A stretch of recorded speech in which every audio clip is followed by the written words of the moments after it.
Well, hello to all of you, Escaping the Daily Grind subscribers. My name is Sean, and I am starting again this YouTube channel. So I had started this about 10 years ago, and life got in the way, and I started actually a different YouTube channel, by the way. If you haven't seen it, McFly Angler. It got quite popular, and you should definitely check it out if you like fishing or fly fishing. Specifically, it's fly fishing. But it's a great channel, fly tying, fly fishing videos, that kind of stuff. But if you're interested, go ahead and check that out. But this will be the first video of this, basically revamping this channel. We just bought a home, my wife and kids and I. So we've got me, Sean, we've got Elijah, my 9-year-old boy, Abigail, my 5-year-old girl, and my wife, of course, Aleda. Okay, now you'll probably never see Aleda on camera. She just doesn't want to do all that. Maybe you will sometimes, we'll see. But definitely you'll see me and the kids. Okay, probably not in this video right now. You'll see the kids, just me. But we just bought a home, and so we set up some garden area. We got some chickens, and we're basically doing a homestead thing. This is kind of what we wanted to do for the last 12 years, about when I first started this channel.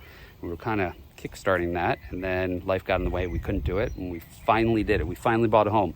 Yeah, 12 years later, but now we're here. We're able to do what we wanted, kind of a mini homestead. It's not really full homestead. We are still working outside of the house and doing stuff like that, but we are able to manage and be able to bring some homegrown food into the house rather than having to buy everything GMO and all that kind of junk. So anyway, without further ado, let's go ahead and take a look around, and you guys can see what's going to be in the channel here. Okay, and we've got some more plans for some more stuff, by the way. But all right, everyone, so this is our chicken coop.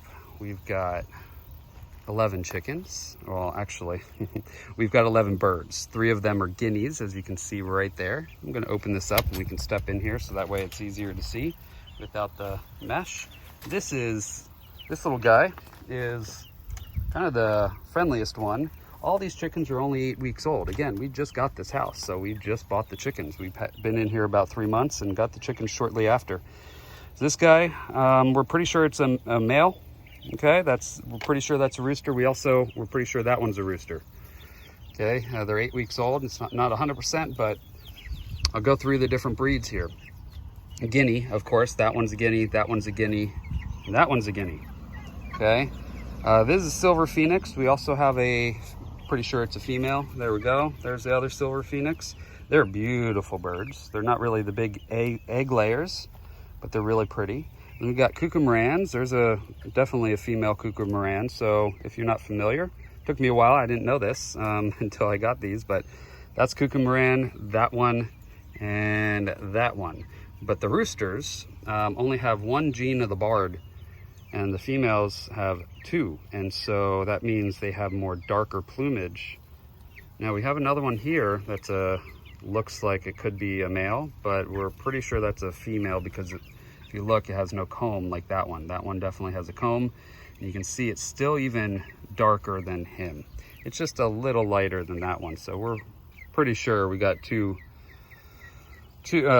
one rooster and 2 females of the cucamarans.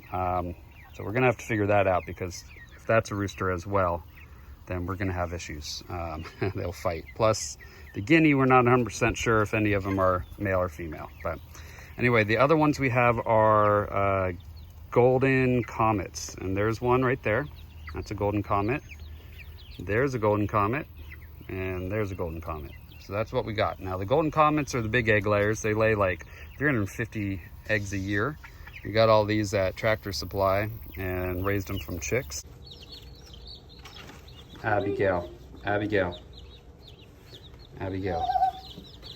just looking at them. I know.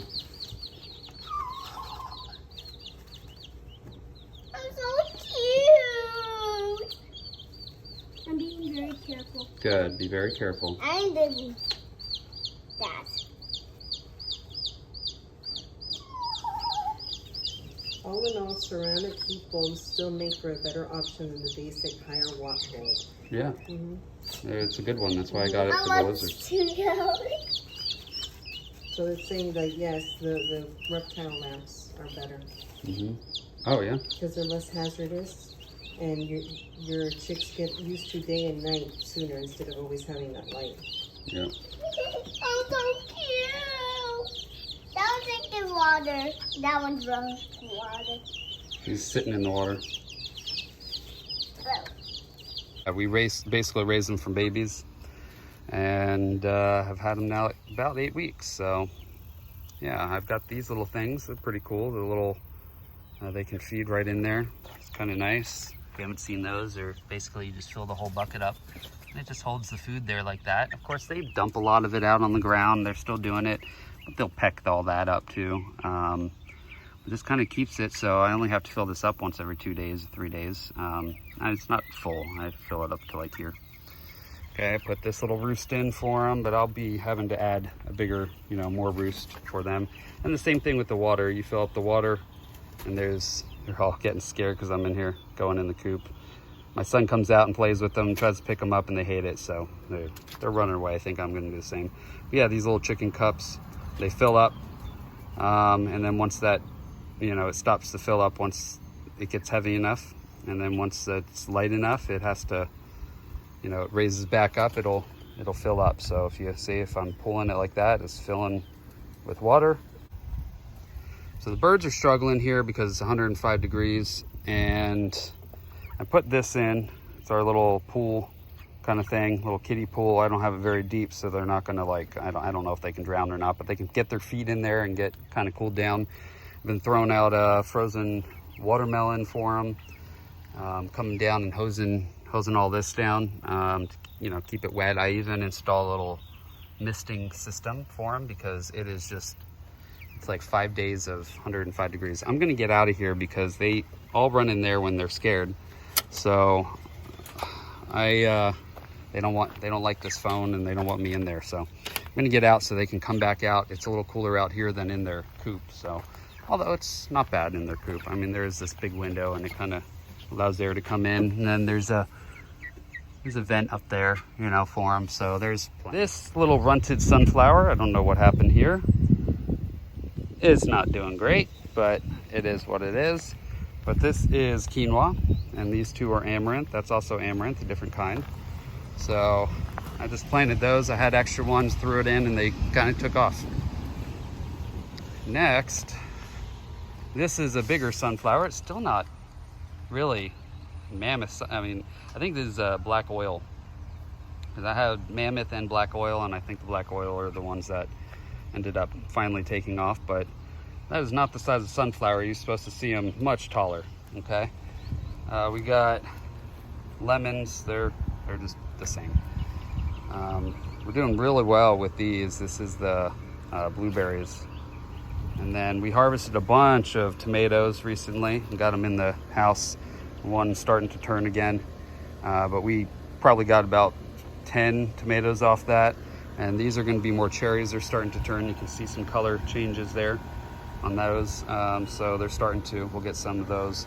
Those are determinate, right? All three of these, they're determinate. So they're gonna all pretty much at the same time ripen. I'm of course a little staggered, but mostly at the same time. I put in another one of these, and because it's so hot, newer plants, I put this up. This is a 30% shade cloth, and so it kind of helps, but these are all new. So that's a new pumpkin. There's a pumpkin, and there's a pumpkin. These are all new. I got rutabaga in the center. I got something, it was like I came in and ate all these leaves. This was really nice, big, and beautiful, and ate the leaves off, so unfortunately. But that's all squash back there. You can see they're coming out, pumpkins out. So this is all new pumpkin I planted. This is all zucchini squash. And then I've got right here and here some basil planted in between. So the peppers are doing amazing. This is peppers and basil. So there's basil, there's basil, there's basil. We've got a couple different kinds. This is like, I don't know if this one's a lemon. No, that's the Thai basil. So that has like you can tell by rubbing the leaves and smelling it. That's Thai basil, and then this one is the lemon, I believe. Yep, that's the lemon basil. So lemon basil, sweet basil, Thai basil back there. But these peppers are doing really good. I've already got a couple peppers growing on them. You can see there. This one a little less, but they're getting big. This one has a couple bigger ones, but this row is Anaheim. This row is sweet peppers, kind of like bell peppers, I believe. And then this is jalapenos. So there's 2 jalapenos. Finally got a bean plant to start. Doing well. We got some beans on them. Those are pintos. The amaranth looks really great. So we should start being able to get some amaranth seeds soon. This one will, it's more of kind of like what we had over there. And then this is quinoa, these 2, and they're kind of falling over, but soon they should be harvested. But put another shade cloth up, and then I stopped messing with this, and this fell over. I had it growing up. You can tell it started falling back over. I mean, that's okay. They can go along the ground, but I'm gonna have to rip all this out. It's starting to kind of go. So it's just too hot for them. So we've got some cherry tomatoes that actually I'm gonna pick in a second here. The San Marzanos are doing really well. In fact, they're doing the best of all the tomatoes, I think. Got a bunch of tomatoes back there, just real thick with them. So once those ripen, should be soon, be able to get a bunch. My brandywines never took off, but that's okay. So we've got, of course, this one's dying back, but it's normal. They're almost ready to harvest, so that's normal. Once the plant starts dying back, you know you're ready to harvest. And the same thing with this one over here. You can tell it's starting to wilt, it's starting to die back. Leaves are starting to kind of change color there. For some reason, the butternut squash never really took off well until just a little bit ago. It's actually wilting a little just because it's so hot, but now there I've got green foliage. It's looking good. It was looking pretty bad. There's a little pumpkin starting to ripen. It's really small though, but that vine never really took off. This one I just cut off a pumpkin. You actually saw it. It was over there. Oh, they're getting in there, and that's what that noise was, splashing around in the water. So this pumpkin vine much bigger, and so it produced a little larger pumpkin. And they are small. Whoops, bumped my head on that. They are small pumpkins. They're not big, but you can see right here. This one is ready. Now I'm letting it cure. You want to set it out in the sun and let them cure. Same with that butternut squash. I pulled them both off, and I just pulled out a couple of the spaghetti squash, and they're in the house curing. These are doing absolutely stunning. They are gonna be ready soon to harvest the seeds. So this is called Velvet Queen, this version. And it's, you know, it's more of a reddish color. They are starting to get yellow here finally, but when they first come out, they're like a really dark red. Now, I think because of the heat, you can tell that one's a little redder.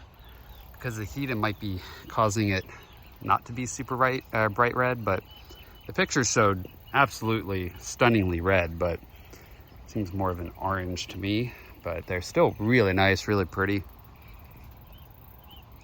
And so I think that, you know, they still produce some good seeds, small seeds, but I'm gonna feed them to the birds. Then we got some runners off the strawberries, 19 of them so far. We got a couple more that once they get a little longer, I'm gonna put some down. There's one I could have done. But yeah, we've got runners coming off of them, so I put down some dirt, and they're already sprouting roots. I'm not gonna pull them up, but I did pull one up, and we got roots already on them, so I gotta come through and water again. Gotta water twice a day right now. It's just so hot, so hot. So anyway, I got the sprinkler thing on. So my phone just literally died because it said it was too hot. So it did not, wants to focus on the, here we go. So I put up this while I was waiting for my phone. I had to put it in the fridge because it said that the phone was overheating. It's 105 out here. I'm trying to video, so I guess that's too much for it. But anyway, we'll end here, guys. Well, thanks for watching, guys. If you haven't already, please subscribe. I will see you guys on the next video. So I don't have a catchphrase yet for this channel of my parting. On the last one, I used to say, now you go catch some fish, because it was a fishing channel.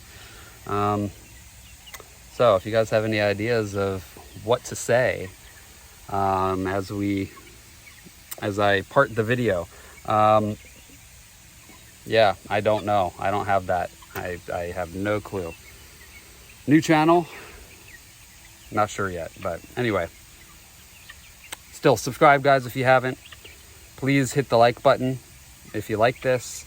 Again, let me know what you guys want to see on the next videos. If there's anything you want me to give a little more detail on what I'm doing and how I'm doing it. I do have quite a few more seeds sprouting up on my balcony up here. And so once some of these plants die off, then I'm succession planting, because we do have a long season here in Texas. It'll go until probably November. And then in November, I'll be doing some winter stuff like, lettuce and cabbage and stuff like that. So anyway, I will see you guys on the next video. Have a good day.